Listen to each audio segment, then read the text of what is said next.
Iya, jadi apa namanya ini pertanyaannya ini sesungguhnya adalah pertanyaan yang apa ya, yang baru dalam perkara agama gitu. Jadi sesungguhnya ini sesuatu yang diada-adakan juga dalam agama. Nggak ada istilahnya khataman-khataman itu.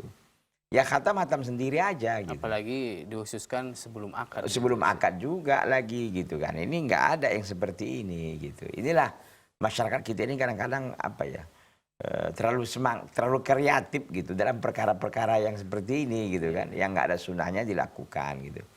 Jadi kalau mau kita khatam ya khatam sendiri aja gitu, nggak mesti nunggu-nunggu Ramadan, nggak mesti nunggu-nunggu walimah dulu, mau nikahan dulu baru khatam, enggak gitu. Jadi oleh karena itu kita katakan yang seperti ini tidak ada sunnahnya, tidak ada landasannya dan anjurannya dari Nabi Shallallahu Alaihi Wasallam. Justru kalau kita lakukan, kita melakukan perkara-perkara baru dalam agama ini yang kata Nabi Shallallahu Alaihi Wasallam, man amila amalan laisa alaihi amruna fahuwa raddun.